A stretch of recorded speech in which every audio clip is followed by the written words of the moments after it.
So in this video, we'll look at more advanced problems of finding the volume formula of certain solid. In the previous two videos, we have gone through the method of disk to find the volume of a solid which is full, is filled with the liquid, which means everything inside of the solid is full. And we are able to write the volume formula down based on the disk method. But our current case now is more general. Please look at the current picture. Let's imagine what kind of solid you're getting. If you try to rotate the purple region now, based on the x-axis by 360 degrees. So if you have a good spatial imagination, approximately speaking, you're getting a solid like this. And please note that it is not a full solid. By saying it is not a full solid, it means, please check it out. You see, there's a big empty part in the middle. And not everything is already filled with the purple liquid. Of course, the outer layer of the solid, which has a strange shape here, which is still full of the purple liquid, right?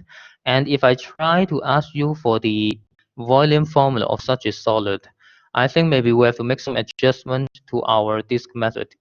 You see, the point is that because now it is not a full solid, what you can do is you can imagine the empty part, which is in the red color, is actually full. It means I ask you to find the volume of the whole solid first by imagining that the inside is already full with the purple color.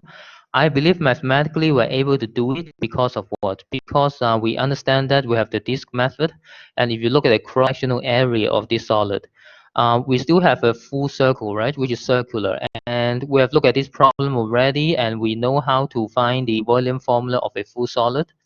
And you see, after finding the volume of such a full solid, what you need to do is to minus the area which is from the inner part.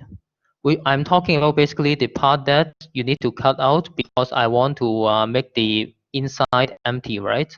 So it means that you have to cut out a big red full solid inside, and this curve is based on the lower line. We call it y equals g of x. And just for your information, the outer line was y equals f of x based on the picture I drew before. And anyway, if you cut out the red solid here from the purple part, and I think at the end we'll get the volume formula of this picture. You see, the fact is that you're able to write the volume formula down for both solid separately because both solid are now full. Basically, the way to find the volume of such a is what we call the washer method, in the sense that you have to find the volume of the outer solid here first, then minus the volume of the smaller, the inner part that you need to cut out. And let me write the formula down here. So basically, the volume formula is like this. The first part is about the bigger solid. Some people usually call it the outer solid. And you have to subtract the volume from the smaller part, which is the inner solid, the volume of the inner solid, which is about this picture. This is for the inner solid. And the first picture is actually for the outer solid.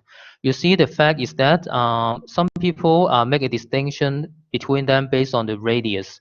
You see, if you look at the first picture, the radius is based on the curve here, because this length is actually the y length of this point on the curve, which is the y coordinate. So this length, some people call it the outer radius, which is exactly based on the function f of x you have. And of course, the x point, it depends on which vertical line you choose from A to B. And similarly, we call this length, you see this length, some people call it the inner radius, which is exactly the function g of x, because this length is based on, you see, the length of this point, and this point is sitting on the curve y equals g of x. So it makes sense that we just write the g of x for the y length of this point. Of course, the x depends on which vertical line you choose from A to B.